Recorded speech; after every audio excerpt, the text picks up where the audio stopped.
Hello and welcome to lesson 5 of Come Follow Me Reorientation, where every day we dive into just a little portion of those introductory materials of the Come Follow Me manual, make sure we're all good as we enter the new year, maybe to give us a little more focus too. Today I want to talk about teaching, and this applies to everyone. This applies to if you have a teaching calling at church, which I know many of you do, but also if you are teaching family members in your home or you're teaching anyone. It applies to everyone, I promise. You can teach yourself in your own mind. Start by reading this.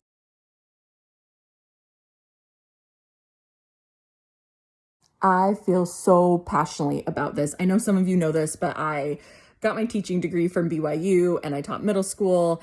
And I also have created teaching courses for how to teach at church for teaching adults and teaching teens as well.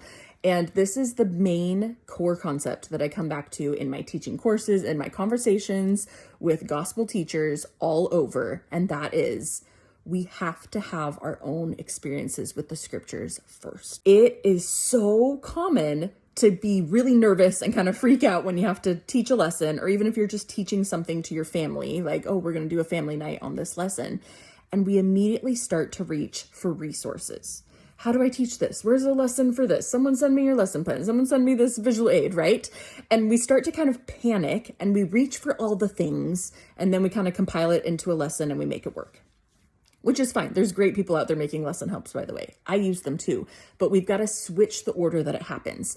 We as teachers, as leaders, as parents need to be having our own experiences with the scriptures first. If we are just so concerned about how our kids are reading the scriptures and, oh, we've got to have this good family night and we've got to be able to read this and I need them to know this, start with yourself.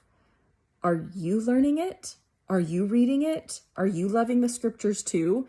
If we take care of it for ourselves first, I believe that it naturally leaks into how we speak with our children anyways, and it leads to more realistic lessons that maybe aren't so contrived, that just seem normal because you are actually learning it yourself. So if you're a teacher for a formal class at church, you have an actual teaching calling, starting with your own scripture study and thinking, these are the assigned scriptures for the week.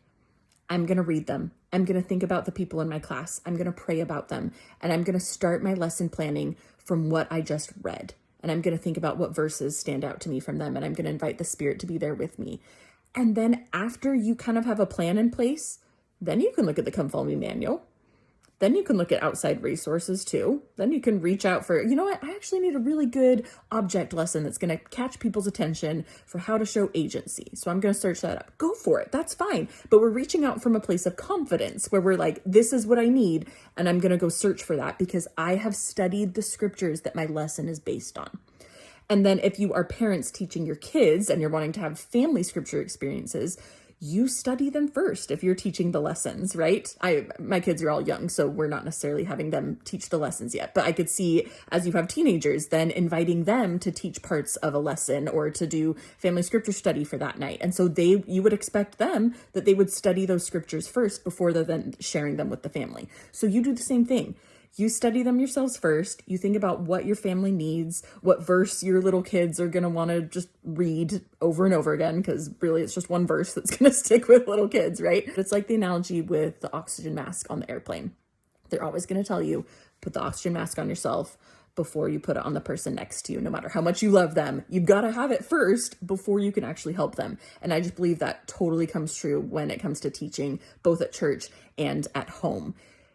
Make sure you're reading the scriptures first and diving into them and loving them. And of course, that's going to look different each week, but we've got to be in the scriptures ourselves. And then we can confidently reach out for resources for how to teach others. Let me know how you have experienced this as a teacher, either at church or in your own family, how things have changed for you when you started to focus on your own nourishment first and then nourishing others, or what is tricky about it. Let me know in the comments. We can help each other out because there's some tricky parts about Come Follow Me. I get it. All right. Have a great day. I'll see you tomorrow for lesson. Are we on 6 already? My goodness. See you tomorrow for lesson 6 of our Come Follow Me reorientation. See you then.